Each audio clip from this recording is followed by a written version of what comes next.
bum ba ba ba bum ba ba ba ba ba ba ba ba ba ba.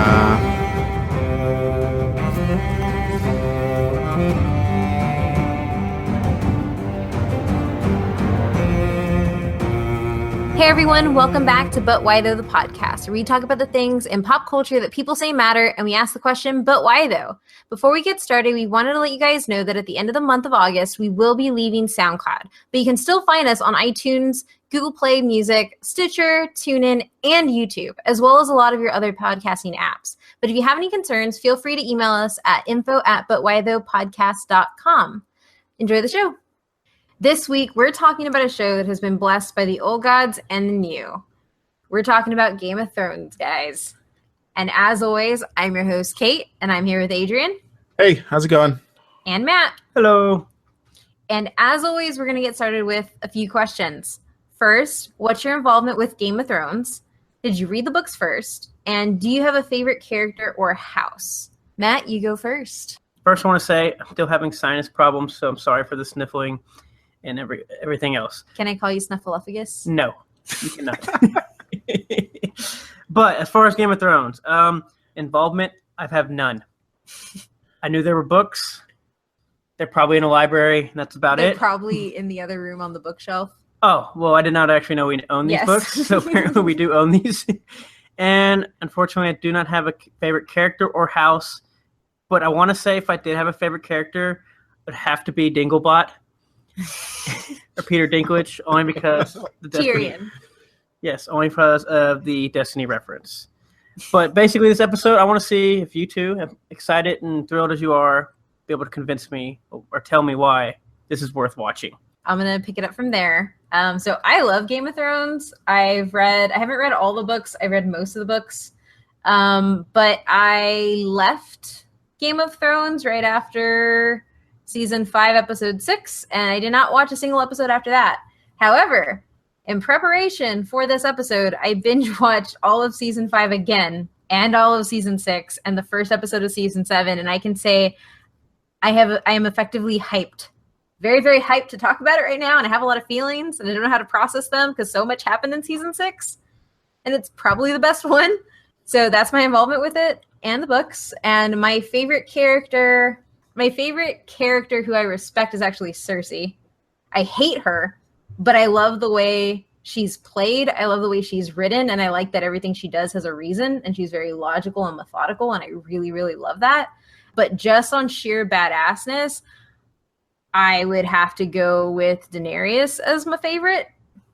Actually, like Daenerys or Arya. I have a hard time with my favorite characters, guys. They're so, like, it's hard for me. They're so good. Jon Snow is also pretty good. And so is Sir Davros. And Davros. so is Okay, now you're just listing all of the characters. I'm going to, because they're all... that's like, okay, that's my favorite thing about the show. The characters are really well written. So to choose a favorite's really hard. So, and then my house would have to probably be House Martell, just because of their house words, and I like what it stands for. Granted, the Dorne storyline was not my favorite. Sorry, you're not alone. Most people didn't like this, so it's okay. What about you, Adrian? For me, I started watching Game of Thrones like season 2 was when I picked it up. So like I binge watched the first season, and like I think this is pretty true for most people. I don't think most people have been watching from the beginning. I think they picked it up when the hype really got going. So yeah, I picked it up from season 2 and just been watching every season since then. I don't like reading stuff first really and then watching it because I don't know, I just don't want stuff to be ruined for me like while I'm watching it. I rather like read later and get more background and then appreciate it more later. This is kind of how I've always been.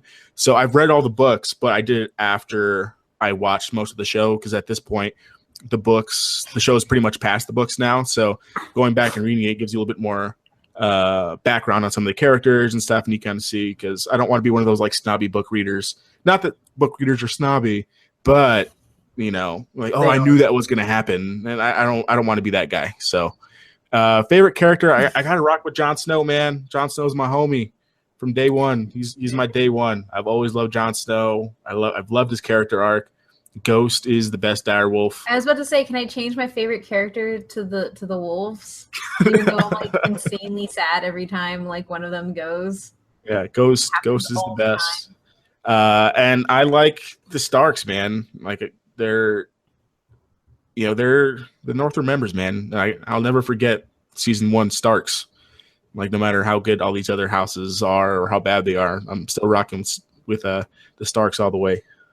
So interesting question, Sartis. You said you watched it ever since. Are you one of the people that watch it later and binge it, or do you actually watch it every weekly?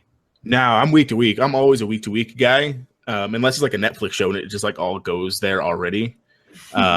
Just because I like the conversation that happens after each episode, like whether it be on social media or like on Reddit or whatever. I like to talk right after the shows happen. So I'm a week to week guy. Like we have watch parties sometimes. That's what I was about to say. Like I've never done a watch party for anything but Game of Thrones. Yeah. There was a watch party every Sunday night. And it was awesome. Like we made like direwolf bread and stuff like that. Like it was super fun. You all have probably, if you listen to the show, I binge everything I can. Or if you follow me on Twitter, I'm constantly binging shows. And I like to sit down for 6 seasons, but this is the one show that in the past I watched week to week. And I've never done that before. Yeah, I like it because no matter who you're watching with, everybody has different feels. Like a lot of shows are pretty, binary. Like you follow the good guys, and if you don't like the good guys, you're kind of a jerk. But like this just has so many different storylines that people can like be more excited for other things. And I think being around people who are excited for like the Sand Snakes makes me like, oh, okay. Sand Snakes are okay. Like I see your point why you like them and stuff, which is like how it worked when I was watching, that season. So yeah, I love watch parties for Game of Thrones. Definitely not a binger, but it's super bingeable though. I will say that. To start off, like I said, I just binged 2 seasons of it. Yeah, so. Like we had friends who came over and watched. Their first episode was The Mountain versus the Viper. Oh, and it caused our friends to go and like one of our friends specifically, she binged all the seasons in that week to watch it with us like that next Sunday. That's because awesome. She was so hooked. So like it's a super bingeable show, and no matter where you pick it up, you're gonna be like, oh, what is this? So yeah, I also think too, like I think the reason it's both bingeable and you can watch and you have such a great conversation about it is all due to the depths of the characters and the fact that a lot of these characters, when they make their choices, you get the ramifications, you get them going through those ramifications, and not only that, you get to see their thought process behind making those choices. I would say that like there are obviously some pitfalls in it, like you can't be 100% on the game all the time, but I would say for like 95% of the time, like you get a full thought process behind why somebody did something. Now, saying all that, how about we get into so actually into some actual history of Game of Thrones? I'm going to hand the throne. Can you say throne? Yeah. Yes, I was like, I'm gonna hand my iron throne over to Adrian. I love the intro. I need an intro song going into this. Here? It will be okay, there. Good. All right, sounds good. I already thought that through. Yeah, so Adrian's sitting on the Iron Throne today. Go for it. Yeah, so I'm gonna do a super quick history because we usually go a little bit long on histories just because usually the topics we talk about are pretty, lengthy, dating back until, the 90s and the 80s and stuff. So I don't want to spend too much on the history because one, either that this is based on books or you're an avid watcher of the show and you know what happened. So I don't want to bore you guys too much with that. And that being said as well, I'm going to try to keep it spoiler light for people like Matt who've never seen it. I want to get you excited to watch it, but we are going to talk about some stuff that happens. I mean, the show's been out since 2011, so there will be some spoilers in it, but we're not going to talk about all 7 seasons and tell you everything that happened. So Game of Thrones, the TV show, is what we're going to be focusing on mainly here in the podcast today, is an American fantasy drama television series created by David Benioff and Benioff. Is that what I said? Yeah. Benioff? DB and DB Weiss. Really yeah, I've heard both these names pronounced really weird. But basically, it's an adaptation of A Song of Ice and Fire, which is a fantasy novel series by the great George R.R. Martin, and the show basically follows all of the books that he's written, and they work really closely with him for the start of it. So as far as like book adaptations go, it's pretty good to the story. There are some hiccups here and there, so that happens, but I think the stuff that they do change catches book readers off guard in a good way. So the premise of the series is that it's set in the fictional Seven Kingdoms of Westeros and the continent of Essos. The series chronicles the violent dynastic struggles among the realm's noble families for the Iron Throne, while other families fight for independence from it. So everyone wants, it's about the thrones. It's literally called the Game of Thrones because when you play it, you live or you die. Yeah, and you're either in it or you're not. And it really takes place, you have all of these families vying for the Iron Throne or just independence from the tyranny that's been going on. So there's rebellions and there's like millennia of history that's thrown into the show, and you kind of gravitate towards certain houses depending on your preferences. Lots of intrigue, and it's all set in like a medieval period. But a lot of like the stuff that happens in it is realism. I think like the term is like medieval realism for the show. But you also get a little bit of magic. You get dragons, you get mammoths, you get undead things. Yeah, giants. Shout out 1-1. It's a lot set in this medieval realm. How much is the magic and dragons actually involved? Obviously, you've seen everybody see promos and stuff with the dragons. We know it's kind of a big thing. So but as far as the magic part, I wasn't. Yeah. So in the beginning of the show, not much at all, really. It's more about the Game of Thrones, but you have like these overarching prophecies and stuff. And there is definitely magic stuff north of the wall of this big, of this world. And people who are further south don't really believe in any of it because they haven't seen it in so long. But the whole winter is coming thing is because magical stuff is coming over the wall, and everyone's going to experience the magic stuff here pretty soon. Yeah, because like north of the wall would pretty much be like Canada.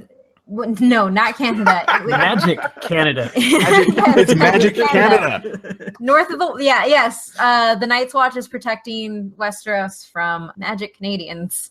Yeah, exactly. But no, it's essentially like, think of like an old like Druid Celtic like earth-based people who aren't considered a part of everything else. Like they've lived amongst themselves, so they're very connected to the earth and very connected to what's around them, and there's definitely magic where they live. But you see where there's a lot of doubt in the old gods, in the new gods, in magic itself. And so what happens, like with any political show, as things start getting bigger, religions and prophecies start getting more and more involved, and within that you get a lot of the magical elements that happen. Basically like the people south who are like all fancy and high and mighty don't know anything about the magic stuff because the magic stuff isn't that far in depth in their culture. But if you're north, if you're out in Essos and you're like familiar with the many-faced gods and the many-faced god and like the Lord of Light and stuff, then you're much more apt to believe in like magic and stuff. So it's becoming to play more of a role now. Are there any wizards? So I am a fan of wizards. Yeah, they're wizards. I mean, there's wizards, there's maesters, there's priestesses. Which actually, fun fact. Sorry. No, I was like, a fun fact. Maester, it was actually a term in medieval times for a well-learned religious person. Yeah. So. Necromancers? Yeah, basically. Cool. There's they're like in this show. Yeah, they're like sprite type creatures that have powers to do things. Yeah. Essentially. Yeah. The Lords of Light literally bring people back to life like over and over again. So yeah, it's there. You'll get some wizards in there for you, Matt. You're a wizard, Matt. I know. I have pictures to prove this. So are you on board with the premise of the show? Can I proceed? Oh, you Matt? Keep proceeding. Sounds good. So the show itself was released in April 11th in 2011, and we are currently on the 7th season. By the time this comes out, we'll be just about halfway. There's only 7 episodes in the 7th season, and there's one more season after this, and then that is it for the show Game of Thrones. There are some spin-offs planned, but it's not going to have the same writers and stuff, so we really don't know what they're doing with that really yet. So is it going to be a 7A, 7B type thing, or is it going to be a 7-8?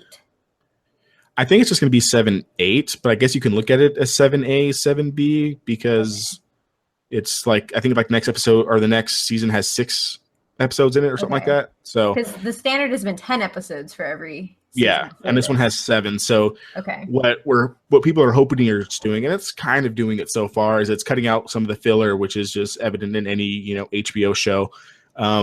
And just putting, and then just like funneling all of their massive amounts of money that they're able to dump into CGI and stuff. So It should be action-packed, last 13 episodes if you haven't seen season 7 yet. Ooh. So the way that the books go in translation to the show, just real quick for people who aren't familiar with like, well, if I want to go read the books, like where do I start and stuff? So season 1 is just about the first book, Game of Thrones. Season 2 is about A Clash of Kings and early parts of A Storm of Swords. Season 3 is mostly, it's like about like 2/3 about A Storm of Swords. Season 4 is the last third of Storm of Swords with a few parts of A Feast for a Crow and A Dance with Dragons. Season 5 is A Feast for Crows, A Dance with Dragons, and some of the newest book that he's working on, The Winds of Winter. And season 6 is original content from the writers of the show mixed with The Winds of Winter, A Feast of Crows, and Dance with Dragons. And then season 7 now is original content with Winds of Winter and the next book after that, which is A Dream of Springs, which haven't been released yet. So this season right now, there's stuff that hasn't happened in the books that is probably going to happen in the show. But for the most part, everyone's kind of like up in the air. The only one who really knows is probably the writers and George R.R. Martin. Everybody else is kind of like on a level playing field as it sits right now. I mean, and I also think too, like I think it's a great adaptation from what I've read, but I also think it's different enough to be its own unique thing. Definitely, for sure. There's a lot missing because obviously it's a show versus it's like a dang like Bible-sized book. Yeah. And all of them are. So it's a lot of information to actually translate into a show. So there's a lot missing, but then there's also a lot that gets made just for the show to fill in those gaps. It doesn't go either way. So like, you would definitely benefit from reading the books to learn more about like your favorite characters, but like it's totally cool to just choose what are the others as well. Yeah, most people I know who love the show and a lot of the fan, but why those that we got, I'm gonna talk about at the end. None of those people, most of those people aren't book readers. They just really, really love the show. Yeah. And I'm sure if they went back and read the books, or if you went and listened to the books on audiobooks, the narrator for the audiobooks is really, really good. You'll get a better appreciation for the show. At least I did when I went back and did it. For the reception, like I said before, in terms of like HBO TV shows or like big TV shows, like this wasn't an instant hit by any means. So season 1, they averaged 2.5 million viewers. And by the end of season 6, they were averaging 7.69 million viewers, which is a huge, huge jump across 6 seasons. And then a few of the episodes in season 6 are rated as some of like the best episodes ever. Specifically, Battle of the Bastards is just amazing. And then you have the season 7 premiere that happened 3 weeks ago by the time this releases, averaged 10 million viewers over cable alone, and then another 6 million with streaming with their HBO streaming services like HBO Go and HBO Now. So a total of 16 million people watched that premiere through those services. And that's like football numbers in terms of how many people were watching it at that time. And unfortunately, HBO Now isn't available all over the world. So like countries like Canada. So if you don't have HBO, you don't have access to HBO Now. So the only other thing you can do is pirate it. And the season premiere was pirated over 90 million times. Like it had 90 million views worth, pirated views, which is insane. Like there's a lot of people pirating one episode of a show. Overall, doesn't it have like the highest numbers for pirated content? Yeah, I didn't look into them for this, but it's definitely one of the most, if not the most pirated show ever. So it's also just become like a really big cultural touchstone. Yeah, definitely. It's widely popular. Like out of control. From 2.5 million viewers in your first season to 10 million. I think the last episode, season 2, while we're recording this episode, I think had 9.7 million or so. So even the drop off hasn't even been that bad for people who like to wait a little bit to watch the show. So during these first 6 seasons with these numbers, is the pirating views and torrent stuff, those are extremely high as well, correct? Yeah, it's pretty high all around. Pirating this day. Find it fascinating. Yeah. Some of it is just people not having cable anymore. And then a lot of it is just not having access to HBO Now. Like if you're in Canada and you don't have HBO Now and you don't want to pay for cable, what other option do you have other than torrenting it online? I wanted to do a Game of Thrones episode. Adrian's been pushing for Game of Thrones episode since like the podcast started.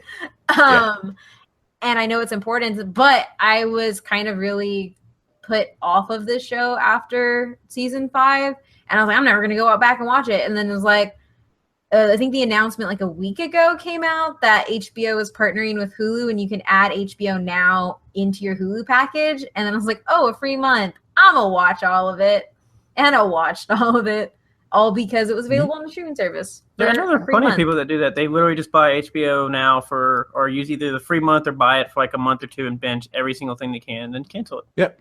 As long as you're watching it, I don't care how people watch it. As long as they're watching it and they're in on the conversation, because we're going to talk about for the next like 40, 45 minutes that we have just about the importance, like what's great about the show itself. And hopefully we can talk about like we'll talk about the cultural significance of the show, obviously, but hopefully we can start some good conversation about, why you should be watching it, and then just why people still watch it. Like why 10 million people watch it on HBO day one for season 7 premiere.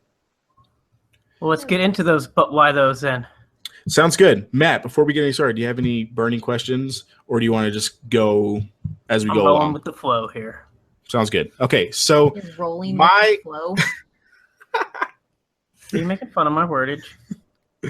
So this is my favorite show on TV, like right now, and definitely one of my favorite shows like ever. And I think one of the reasons why it's so great, outside of it just having stuff that I like fantasy and dragons and stuff, is I really do think it takes the best parts of some of the biggest TV shows that are out right now and incorporates them into the show itself. So when people ask me like, oh, would I like Game of Thrones? I ask them a series of questions like, do you like House of Cards? Do you like Vikings? Do you like The Walking Dead? Do you like Supernatural? And if they say yes to any of those, there's probably elements of this show that they care about. So like, if you like political drama and you don't care about like violence and stuff, like there's that in there. The show is called Game of Thrones because it's a game for the throne. So you have political intrigue, posturing, backstabbing, people good at the game, people terrible at the game, people who you think are definitely going to win at the game who don't win at the game. So it's definitely a political show. I think at its core, a political show, and all the other stuff is extra.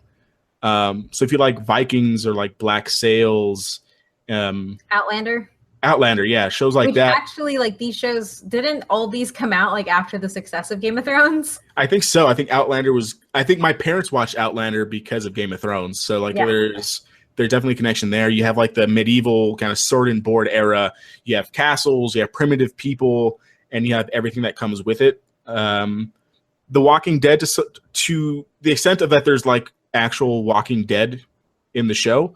But you also have like the high stakesness. Is that a word? High stakeness? Yeah. High stakes. The high stakes of Walking Dead, where like your favorite characters can basically die at any point, which is like I guess isn't super true anymore. There's a lot of plot armor in The Walking Dead now, but like all through Game of Thrones, like if you like someone, don't get too attached because they can definitely die at any point.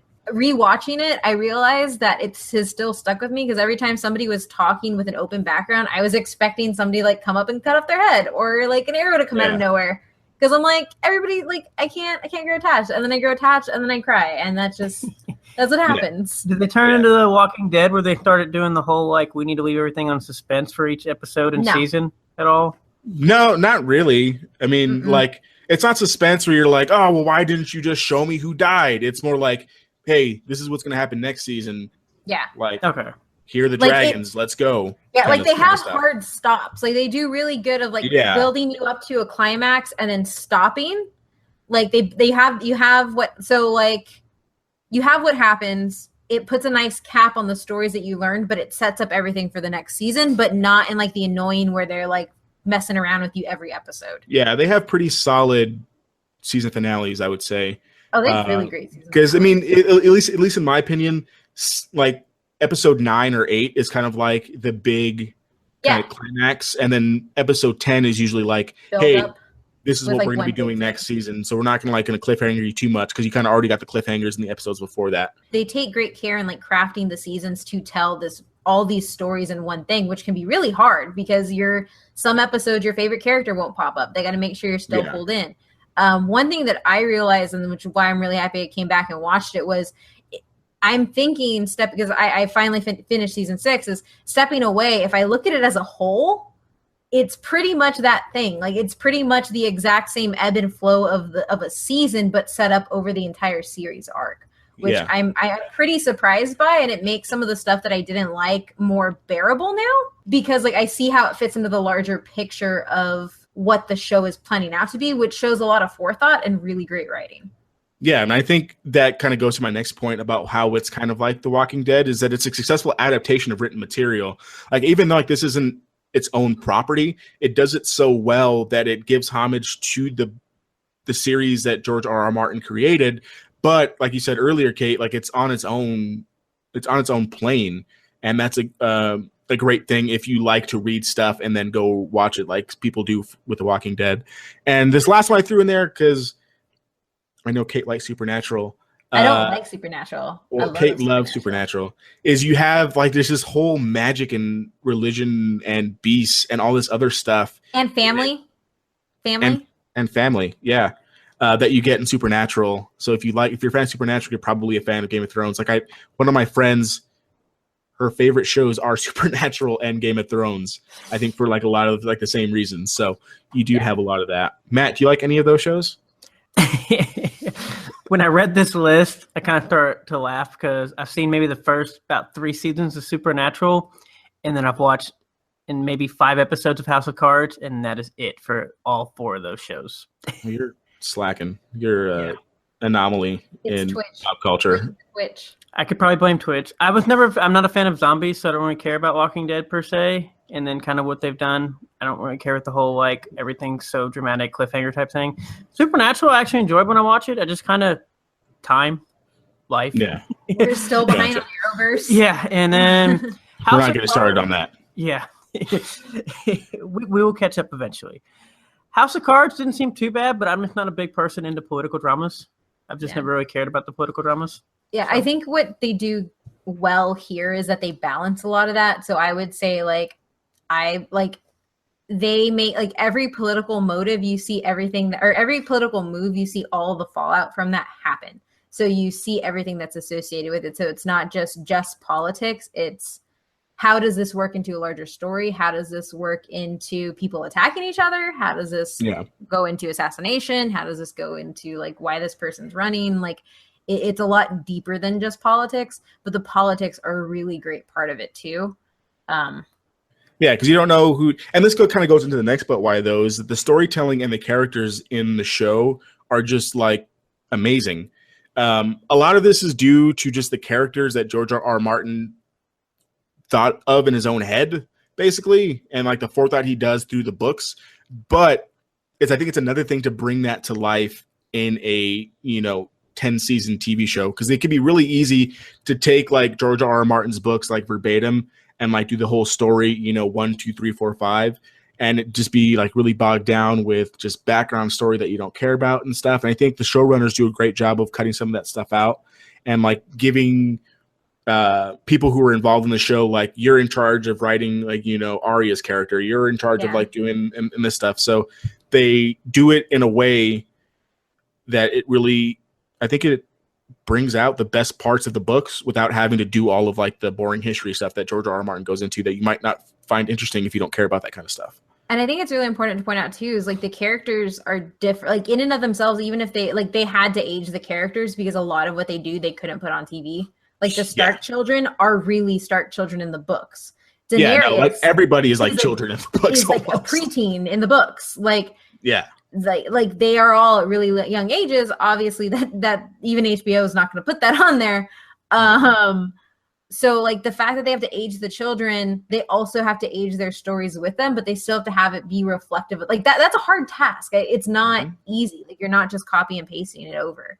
Like you actually have to think out like how an 11-year-old mind thinks about what is happening at this moment isn't going to be how this, this 16-year-old is now thinking about it, or this 20-year-old. So that's like a really great thing there. I think it's also cool because, I mean, you see it all the time in these movies that people try to take like the book adaptation and turn into a movie, and there's quite a few of them that actually fail. Yeah. And so the fact that this one not only Divergent. Yeah, not only has this been successful, but it's been like an actual TV series, not just like a 3-hour movie or something. I honestly think that if you're going to adapt books into something, they should be television shows, just because there's a lot of information in books, and we're putting them into a movie I think it is a disservice to the fans. I mean, movies are great. I love them.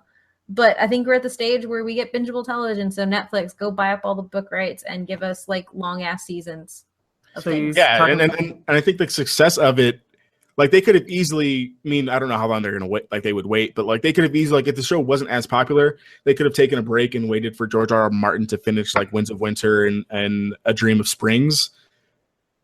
But they just kept going because the show was so popular. And its popularity increases every season. So you're getting book readers to be okay with what's going on in the show, even if it's different from what's happening in the books, because book readers don't like stuff changed in their adaptations Every at time all. we go watch something that's based off a book, because I like to read the books before, I'm kind of like, that's different. But I'm also not the book reader that's like, it's different, I'm not going to like it. I'm just more like, okay. Yeah. You know, comic book readers, novel That's readers. Yeah, so like if they change stuff and you don't like it, you're not going to like the rest of it. But they've done such a good job of adapting it that they're past the book part of the books and people are still tuning in to watch it. Yeah.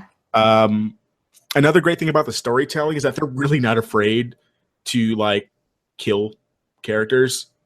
I think a lot of the times in a lot of the TV shows that we like things like an Arrowverse and things like that, no one's going to kill Barry Allen. Like it's about Barry Allen, but this show will kill people you love and not care. They will kill the main character for the season. Yeah. George R. R. Martin is a sick man, and literally the person you're rooting for all season will probably die at the end of the season. It's a very strong possibility. And it's intriguing that way. Like, and the best part is too, it's not like your villain isn't assured to die either. Yeah, and I think you don't know who's good. I think one of the, just to skip ahead just a little bit, like one of like the best things about this show and some of the fan, but why those kind of harken back to this is that you don't know who to root for some of the time. Like, not everybody loves House Stark, and like Stark's Matt for you is like they're kind of like the noble. I can't remember like the chaotic good stuff like off the top of my head, but like they are like they're like the lawful good characters in the show, and some people don't like them because they do stuff that's too good and like they're stupid. Some people like the Tyrells. Some people like the Lannisters, even though like the Lannisters are like the bad guys of the show. Like I just said, like I totally get why people hate Cersei. But I also know that like I like her as a character and I respect the hell out of her because I know a lot of people who like her. Yeah.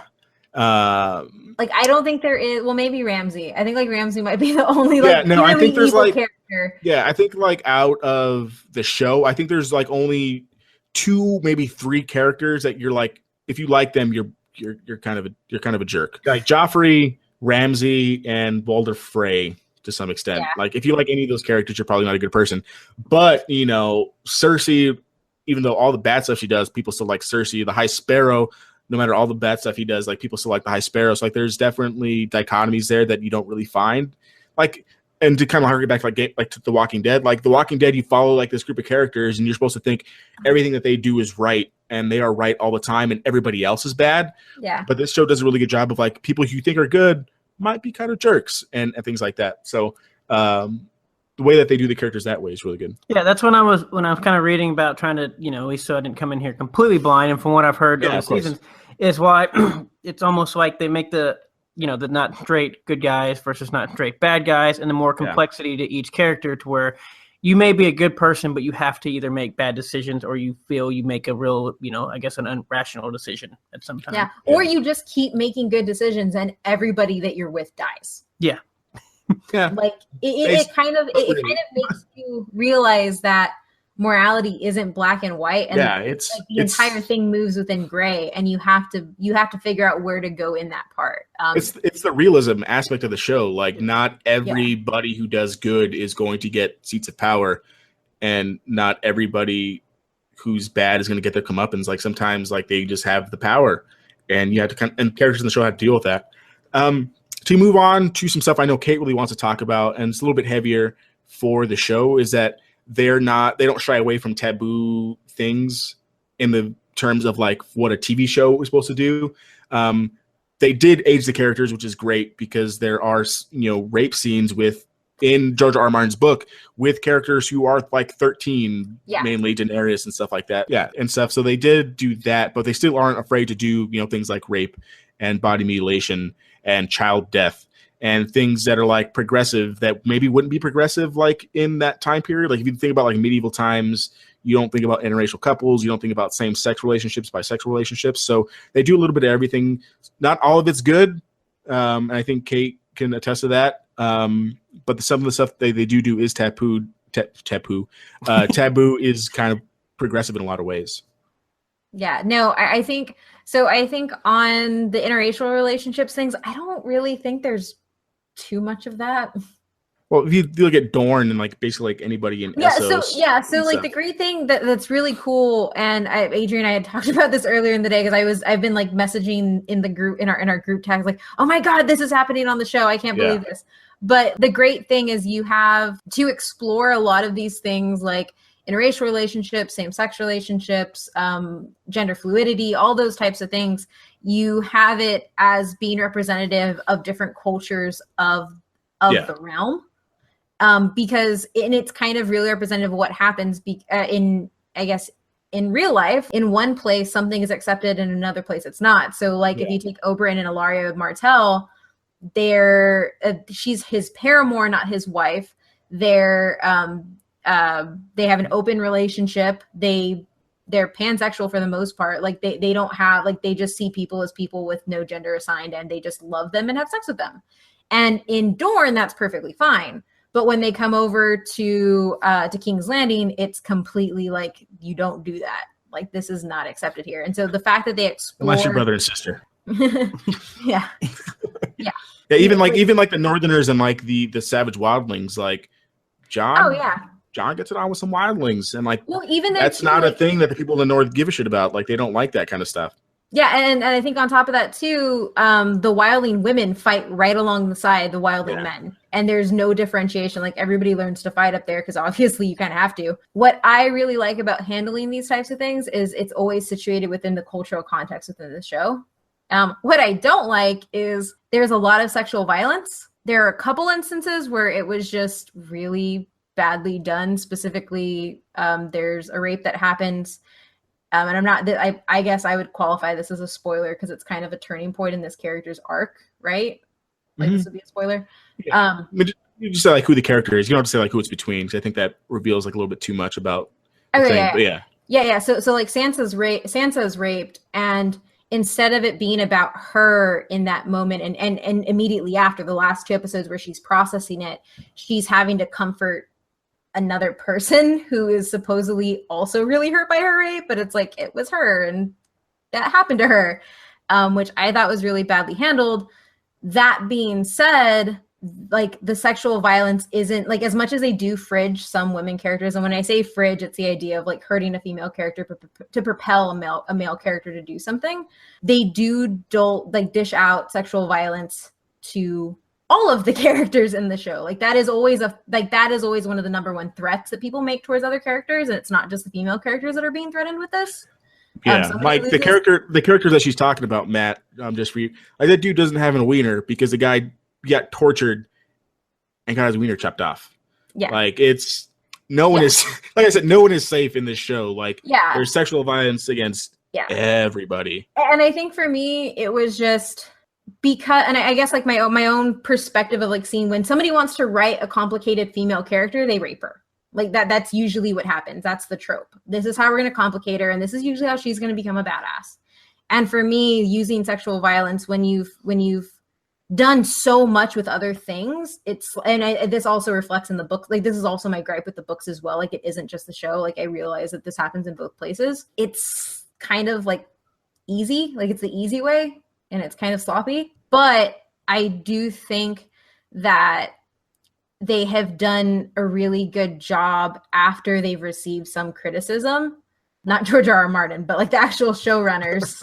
George R. R. Martin doesn't believe anything needs to be criticized. But the showrunners did, I think, personally listen, and they do give the characters the ability to process their trauma in a really, really real way. So like after Sansa's raped, she has these cringy scenes where she's having to comfort the person who saw it happen, instead of actually having to process it herself. And then in season 6, you get her actually saying, like, I still feel him on me. Like that, like when you suffer abuse, it's something that is always with you.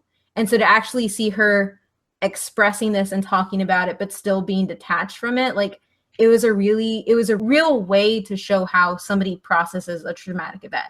So although I don't think it makes up like for the fact that they handled her and, you know, that trauma badly, I think it does do justice to the character and her story arc to actually build her out as being more than that and having actually processed it, because they showed the character that she was comforting process it first, which I guess was my problem. Yeah, I think that just goes to like the way they do the storytelling in the show. Like everyone feels like the scenes differently. Like, I personally don't think that scene is nearly as bad as Cersei and Jamie. No, that one's a lot worse. I think that one's a lot worse, and that one is specifically on the showrunner's fault, because that scene is not like that in the books. It's not. It's not at all. That's definitely on the showrunners for sure. Yeah. And not necessarily so much like the story. Like that's them embellishing it for the reasons that you're talking about. Yeah. So I had a question here. So you basically, I guess for Kate, because you said you don't like that they use a lot of sexual violence, I guess,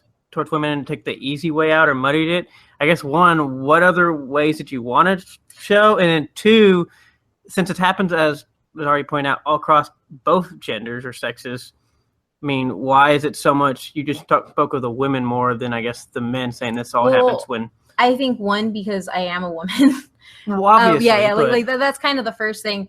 But two, the reason, so like when it happens to, when it's against a guy, it's usually just happening to the guy for the guy. Like it is his own thing. It is his own story. It is affecting him. So like Theon, that is him. That is happening to him. He's not having to go and counsel other people, and it's not pushing other people along. That is his story. Now with women in the show, when it's happened before, it's been done to push along somebody else's story. So like in that rape case, in that issue, it was used to propel Theon's story and go deeper into it, and have him process this really hard relationship he has with that house. And for me, that's a problem, because then you're having a character, and it's a problem with anything. Like if you're having a character who goes through an experience and it's being used as a prop, as opposed to developing that characters, and she's one of the main characters as something. I guess I'm wondering, because you just said Cersei, that was part of developing the other character, the first character you talked about, the story, and then you said it was a prop. So I guess I was confused. Well, yeah. So like if so I'm just gonna go into the damn scene. So she's raped by her husband, who she was essentially sold to. Right. And in the corner is Theon watching, who has been tortured, and their relationship is that she thinks that he killed her her brothers, because he was raised in House Stark, even though he's not of their family. And the guy who is raping her has has castrated him. And just mentally tortured the hell out of him. He made him feel like he was a dog. It was an entire storyline. His name is no longer Theon. It's Reek. Yeah, like he makes him quiver and fear anything of doing wrong. And that entire scene isn't to punish Sansa, isn't for Sansa to do anything more than to make Theon see what's happening and make Theon realize what he's done within this larger thing. So in that case, it's not done for Sansa until season 6. Then they deal with it, how it relates to her and her character. But in season 5, it's all circled around Theon's character. So she is a prop in that setting, as opposed to it actually being a development of her. Because in the following scene, she has to comfort him, like, I'm so sorry you saw this happen, and like have him process his stuff, and then trying to get him to help her. And then instead of actually it being focused on her and how that affected her. Yeah, so she's being used as a piece in somebody else's story. Yeah, and I also think it's just the way different people see it, because I didn't see it like that. I just see it as Sansa's always been reserved in her feelings, and she's not going to. She's Cersei. Like she's not going to go cry about it until she gets like in a corner by herself, and at that time, there's really no one for her to, cry to. But like we've seen other characters by themselves process their stuff. Yeah, but it's Sansa, and she's not the most redeemable character in the show, in my opinion. I think she is. But I don't think so. And then you have like you have Cersei. So Cersei gets handled in 2 different ways. So you have a problem with the sexual violence towards the women in the show? No, or just the sexual violence being general? used in general. Okay. Like, I have a problem with sexual violence being used as a trope to push along a story, because it's an easy way to make people complicated. Yeah, I also think it's medieval times. Like, Yeah, no, there's not like, a whole lot of things that you're going times, to take away from someone other than like body stuff. There's really not much else. Well, I mean, like- I think that like they do a really good job at torturing people other than their body stuff, and a lot of it has to do with familial relations, which is where you get into the child death and stuff like that. Like, there are ways to remove somebody's power without doing that. Now, like, I'm not saying all of it was not warranted or didn't help move the story along. I think Cersei's rape did not need to be there. It did nothing other than the fact that, like, I don't feel like I can like Jaime at all. Like, I don't care like how much they've moved past it. Like, it's just it's hard to like that character with that scene. But so she has that scene, doesn't do anything. Like, that scene is just as despicable. But when you have her shame scene, that thing was handled really well. And that she is naked, walking through the streets, having people throw literal crap on her. But in that entire part where they're shaming her for her sexuality, they're calling her a sinner because of fornication, because she slept with her brother, she handles that, and you see her process it from step 1 until she's in the keep and being carried away to have her wounds attended to. And so, like, that was a scene where it was handled really well. So, like, I have a problem with it when it's used excessively and without, like, when it's just thrown in to make the easy way to make something complicated. This trope happens with women a lot. There are just certain ways to handle it. I don't think Game of Thrones does it. They don't do it as bad as other things. But there are some pieces where I do like to be critical about it, because I don't have a problem with the body stuff. Like, that's obviously going to happen. It is medieval times, but it's like, there are different avenues that the show has shown us. Like, you can take away somebody's dignity in a many number of ways and hurt them in a many number of ways. And we've seen that done with many characters. So I just think in the Sansa situation, like, there's really not much else for her. Well, like, she doesn't know if any of her family's alive at this point.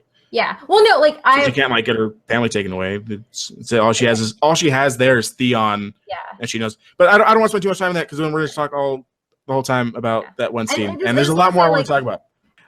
Okay, so with all that being said, like, in that little side conversation there, like, you can tell that there is development, and I think the series, like, this very, very serious serialization of this show is like something that I've never seen before. Like, you have things in season 1 showing up now in season 7, and the ramifications of what someone said, or something like a retreading of like a father saying, or a daughter saying something that her father said. Season 1 still makes sense today in season 7. I think a lot of that has to do with what Kate was saying earlier, that it really is an overarching story that makes serialization good. Like, what makes good serialization is having stuff from the beginning matter to the end. And I think Game of Thrones does a really, really good way of doing that, and not making it like so overt, like, oh, ha ha ha, this is what happened in season 1. Like, a lot of it is really, really subtle. And if you're not paying attention, you might miss it. But if you do pay attention and you do see it, it does bring more to that episode. And there's deaths in the show aren't senseless deaths. Like Kate was saying earlier, like, if someone kills somebody, or if someone dies, or someone kills themselves, it's for a reason. Like, there are stuff that builds up to those things, and they do have ramifications in the show. And on top of that, you have really, really great world building. And again, this is the world that George R.R. Martin built himself, but they bring it to life in things like the costumings, the way that they do the attitudes of these different people throughout the show, builds this world in such a way that if you see a character dressed a certain way, well, you automatically know, like, oh yeah, they're from Dorne, they're not from the Seven Kingdoms. Or if you see a character dressed in, rags and stuff, that they're a poor person, and things like that. And the scenery in the show is also great. Like, they've done a really great job of filming this show all over the world to give you different just aspects of this huge world. So you have Westeros and Essos, and they're completely different when you look at them from scene to scene. And you get that just from, them spending 2 weeks in one area for one battle, like in like Norway or wherever they did it. So that the world building in the show is great. Like it's so big and so vast and so intricate that David Patterson brought 2 full languages to life in this show, Valerian and Dothraki. Like if you want to go learn either of those languages from the show, you can go do it.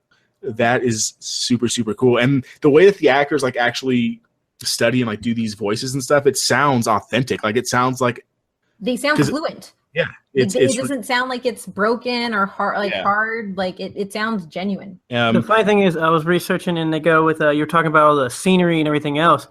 People talking. There's a bunch of articles written in like actual like I guess Game of Thrones like fanatics. They've actually traveled to a lot of these sites where these have actually become tourist like locations. Yeah, no, I don't doubt it. I mean, like, you think of like people like Harry Potter. Like everyone wants to go like to those alleys. To see the like people in Albuquerque go look at all the houses from Breaking Bad. Like people do that for Game of Thrones too. And Game of Thrones was filmed like all over the world, so it's crazy that there's probably like you go buy a tour package to go see all like the Game of Thrones scenery places. I think the really cool thing about the world building that they do, because I know you mentioned like some of the scenery, the costumes, all that stuff. Like a lot of it is nuanced. Like you won't notice that there are differences in how they're dressing or their hairstyles or all this stuff until you see them a couple of times, and then you realize, oh wait, Sansa's hair is now completely different because she's been in King's Landing for like a month or two, and so like you get to see these small things that differentiate and. It feels like an actual place that's connected through, like there's a culture that's built. Like it's not just the language. I mean, obviously the languages are a part, but like they build entire cultures around these cities and kingdoms that are very unique. And the way they interact with each other is amazing. Yeah, go for it, Matt. I'll say because cool because seeing that you have all these different cultures and perspectives you kind of see, and so I guess as you live in real life, you can see your perspective and you can kind of go visit it. But from a TV series, you can now see the actual interactions between everybody else's actual, I guess, world or view. Yeah, like the easiest way I can like think about it and I explain it, or the way that I can think about it is like how Star Trek builds their civilizations and their races and things like that. Like it's tantamount to that. Like it's huge and everybody's different, and you can see yourself in basically every culture that's around in this place. And there's a lot of them. Like there's 7 kingdoms, 3 continents, basically. Like it's huge, but you can still see yourself in everyone. And that's just because they built the world so well. And for me, world building is like a huge thing. Like world building in comic book movies, world building in like a movie like John Wick. Like it takes a lot to do it. And if you can do it well, it gets great payoff, at least in my eyes. Yeah. I was going to say, out of all the world building movies, you go with John Wick. Couldn't go with like even another medieval like Lord of the Rings. No, I say John Wick because like they take this totally obscure world and you want to know more about it, like without really saying anything. And like that's world building, even if it's not completely overt and crazy. Like it's good world building. And I think the way they do it subtly, like I said, nuance is really important too, because you get to see it with like these tales of kings. So like the tale of Robert Baratheon is not the same in every place. Like the Stark children, because they're just spread all over in Westeros and Essos, when they see their family's story being told, it's never the same in any of the places. And you get to see that a lot. So it's really great to see that like they live in a world with people, and these are how these people interpret them. Like they don't live as isolated individuals. They actually are connected to the culture that they're around. Yeah, because that's how it would be like medieval times. Like there's no YouTube. No one's showing this stuff on YouTube. Cultures, man. Everything's spread through storytelling and bards. That's basically it. We're talking about spreading cultures. I know you've been wanting to talk about the religion stuff. So can you tell us about it? Yeah, so the religion, a lot of the religion stuff that I really like is the fact that you have the old gods, the 7, the many-faced god, the Lord of Light, the drowned god, the great stallion. And essentially the reason there are so many gods is because every place has their own god or different interpretations of somebody else's god. There are some shows where they just pretty much read you the playbook. They tell you about it all. This show actually shows you the different parts of these faiths through ritual, which is one of my favorite things because my style of research was in anthropology. So my whole thing is like I want to know what people do. And what people do is going to tell me about what they believe, and that will tell me about the tenets of their faith. And so you get to see a lot of you see sacrifices, you see eating hearts, like you get to see how this happens, not just on the surface level, but how people actually live through it or push against it. And I think for me, that is something that has been a common thread. And like I said, like throughout this last half of the series, because like Adrian said, like the religion and the magic and stuff, that doesn't come in right away. As things start getting worse for everybody, you see religion starting to come up a lot more. You see street preachers for the Lord of Light. You see all these things happening, and it's filling this vacuum that's being caused by kings dying and people starving and bays getting lit on fire. Yeah. It's happening because people need it, and the way that they've worked religion into the show shows that, and how people interact with it. It's more than just, we're going to make religion for the show and that's it. It's, these religions have a long timeline, and these religions have a long history, and we're not just going to tell you, we're going to show you. Yeah, and you don't know what's right. Yeah, no, you don't. Because like there's aspects of all of these religions, and sometimes stuff comes true in like all of these religions. All of them. Like many-faced God, like that dude's probably legit. Like the Lord of Light is definitely legit, because people are literally coming back to light, and it's because the Lord of Light wants them to. The great stallion. Like there's, it kind of goes back to like the world building, but like there are lots of religions in the show, and a lot of it's regional. Really, like you don't get people. Yeah. The people in the north care more about the old gods than the people in the south do. You know, people in Essos care more about the Lord of Light and stuff like that. So it's definitely Drowned in the Islands. Like, yeah, it's how religion is in the world now. Like it's definitely a regional thing, and no one knows who's right. Yeah, because like honestly, if you were to put Christians down from even just the corners of the United States, chances are they may believe like the main thing, but they probably have different ways of interpreting it. They probably have different things that they think people should live by. And it's like that with every religion. Like religions aren't just one thing. It's how people live it. And a lot of the times that's a whole bunch of different denominations and a whole bunch of different sects. And that's important to show. It could have easily been like at the beginning of the show, you really don't get too many of the religions that you have like now, like say season 7, you really just have people saying, oh, well, the old gods and the new, with the new being like the 7 and stuff. And you think, well, that's just the 7 is just what people think now and not what they thought earlier. Like, medieval times versus like now, or like ancient Greece versus like Christianity now and stuff. But it really isn't like that. Like it's just people see these things actually happen in their cultures, and they just stick with those religions. I think the Lord of Light, is the most relevant, and I think that's the right one. Just because too much stuff in the Lord of Light happens, and all that stuff's coming true, and it's just. I think the many-faced God's the right one. I think they're just really good assassins. I think is all that is. But I think too, like the last thing to say about this is, they pretty much have this entire Inquisition arc in the 6th season, which is really awesome to watch as somebody who like has studied like that era of it's really bad. And the show does that really badness justice for the most part. And there are, like I said, meisters, and like they take the bones of what a religious studies person would know and then build religions on top of them. Yeah. Well, we've talked about a lot. Do you have any questions, Matt? I think we've hit basically everything, like at least in my like brief summation of what we've covered. Like it has elements of it's not just a medieval times movie, or like not just a medieval times show. It's a little bit of this, it's a little bit of that, and it's done well. You have the realism of like you can see this stuff happening in your own life. You have great storytelling and some of the best characters in terms of arcs, developments, hating people so much that you hate the actual person in real life because they acted so well. Like that's insane. And then of course this the vast world that they're able to bring to life, I think is just insane.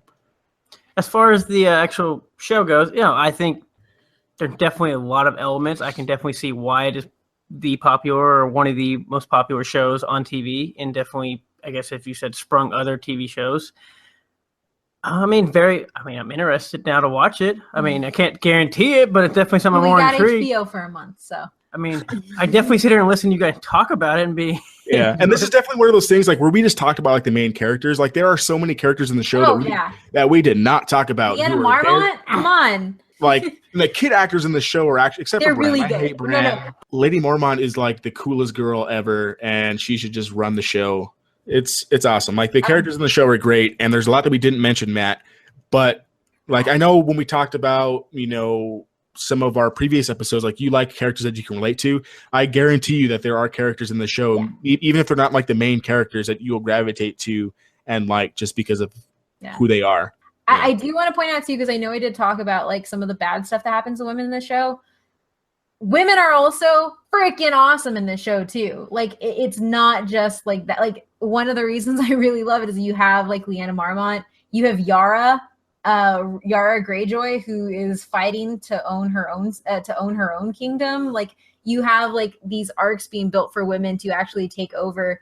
I mean, the front line of the show has 3 dragons, and then like is relieving slaves. Like this show is definitely taken a different turn and like arc in terms of like who. Yes. Because I would say like even at the beginning of the show, like the women in the show aren't weak. Like Catelyn Stark has been strong. No, Catelyn Stark was really strong, and she was amazing, but it was a different type of strong.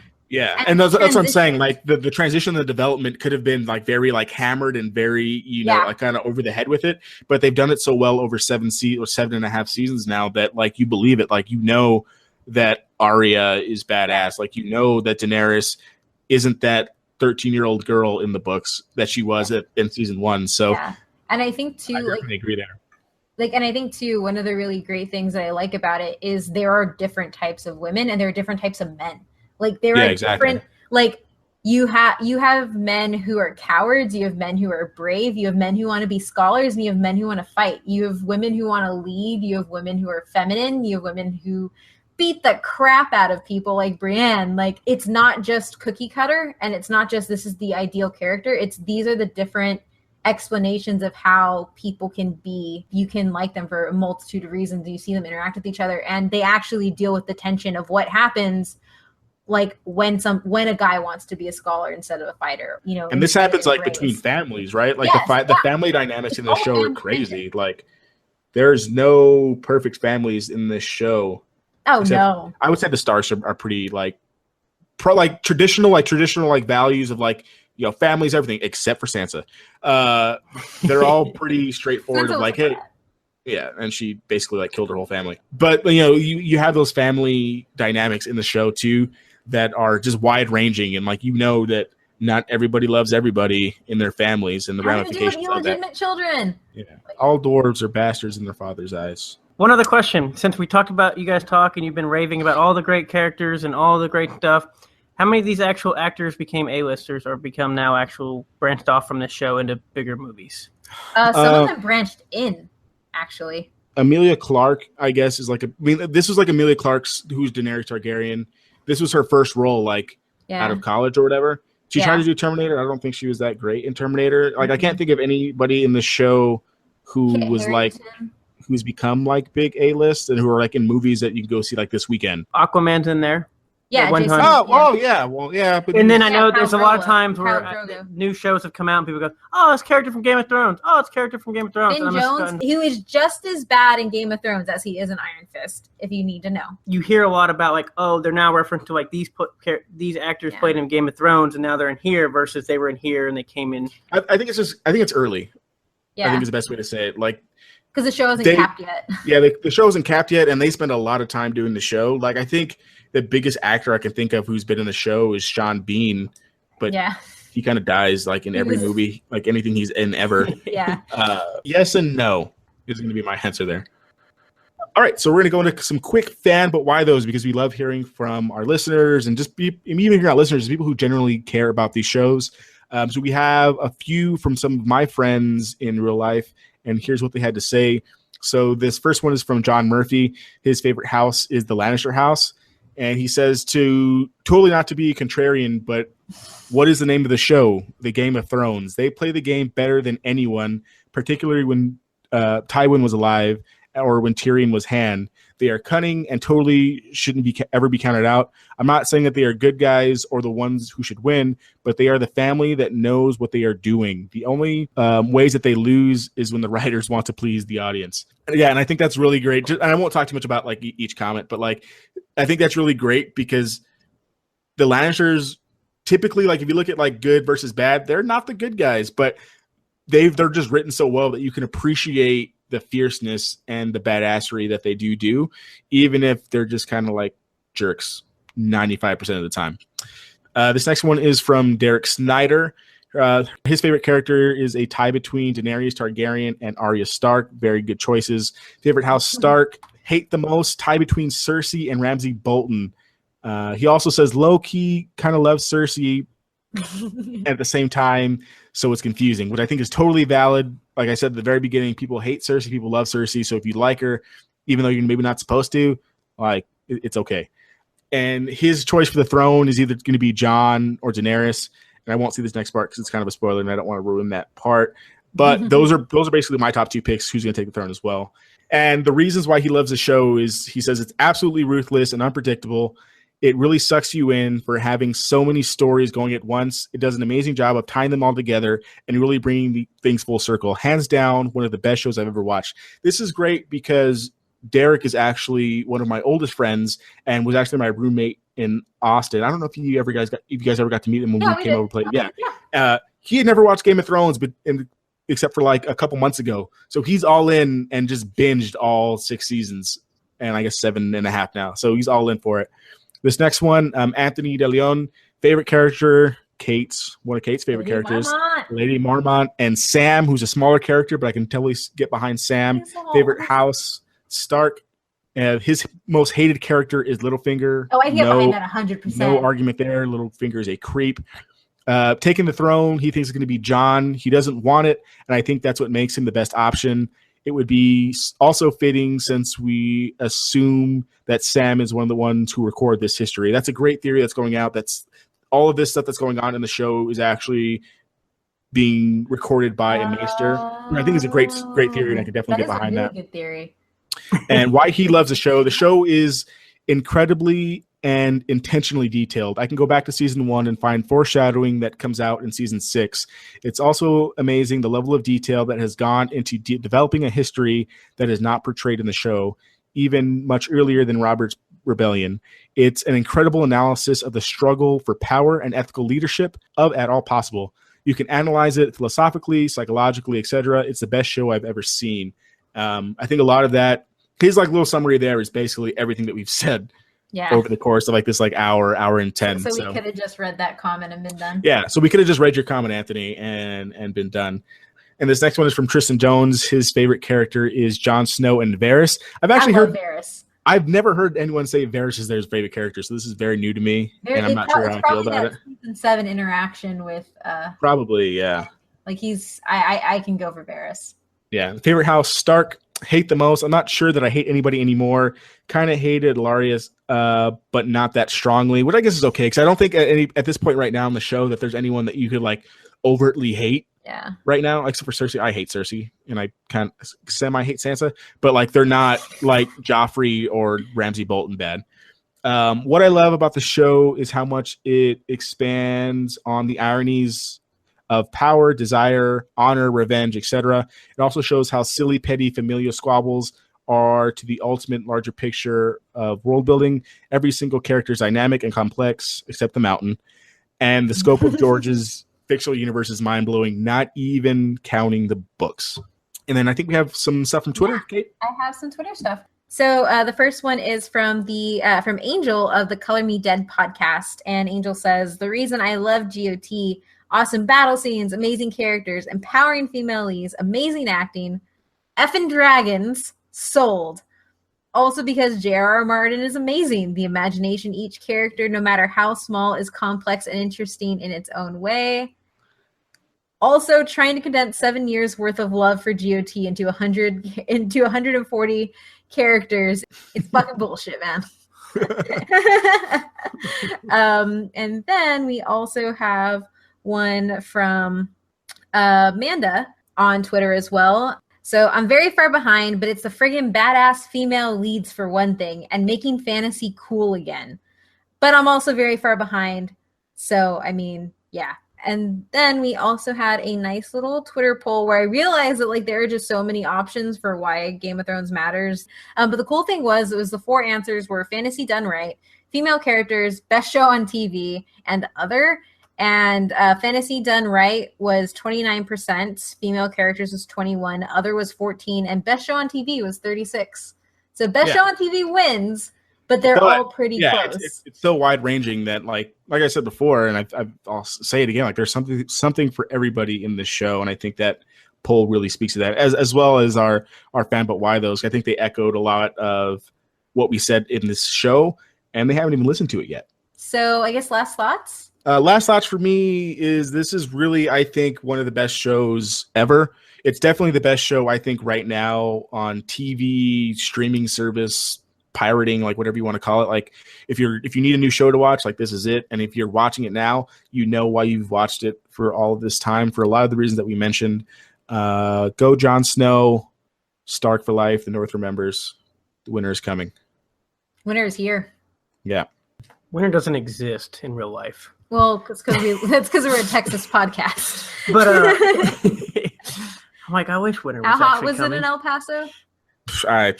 Hundreds. I don't even look in the summer. Like it's hot. Like that's supposed to be 104 tomorrow. For us. But anyway, we're not in the desert. But anyway, no, I see why everybody gets excitement about it. I see how everybody enjoys it, loves it. I can see getting, I guess, because it's cool listening to you guys talk about it, but even from the fans, like what they said, like how much they seem to really enjoy this, and obviously it's a huge popular hit, and I can see why. Listen to everybody. I can't guarantee I will eventually watch it, but I definitely like just listening about it and finding. Maybe I can get somebody on Twitch to go play a video game about it, and then I'll find the entire There story. Is a video game about it. Actually, Telltale did a video game on it. Yep. So. Somebody hit that up and play it, and I'll watch you. If I stream it, will you watch it? Maybe. If I stream episodes from my big screen of all the seasons, then will you watch it? Possibly, because I did watch all of the Actually, Mystery Science Theater 3000. Wait, I will say this, though. That would be a great like podcast commentary stream, just each episode. Oh, my God. Down. Another Let's side do show. it. I'm all about talking during movies. That would be so good. It's because you're brown. Probably, yeah. So my final thoughts are, I'm really glad I went back and watched it. Mostly because I think that this is a show that when it's done is going to have a giant story arc that really tells it. Like you're going to have to watch them all together to get the full scope of what's happening. And I'm really happy I went back, really happy I binged it. And I wish I was as badass as Lady Mormont when I was her age, because she's awesome. So yeah, to wrap up the show, did want to give a shout out to Justine V. She is a host of the It's About Damn Crime podcast, and she left us an iTunes review. And we love more iTunes reviews, so please rate, review, and subscribe. And her iTunes review is, I gave this podcast a listen because Kate is so incredibly sweet, and I just wanted to support her. But it turns out this podcast is just good. The rapport you guys all have with each other is fun to listen to, and this podcast is just plain old interesting in all caps. Keep up the good work, and I'll keep coming back. Justine. So thanks, Justine. We appreciate it. Yay. Everybody else, let us know what you think. We want feedback. Yeah, come back and talk to us if you need someone to talk about the episode with for the rest of the season, come find us on Facebook or Twitter, and we'll come talk to you about it. Yep, we'll put it out there. So yeah, as always, you can find us at But Why Though PC on Facebook, Instagram, and Twitter. And you can find me at Oh My Mithrandir on Instagram and Twitter. Adrian?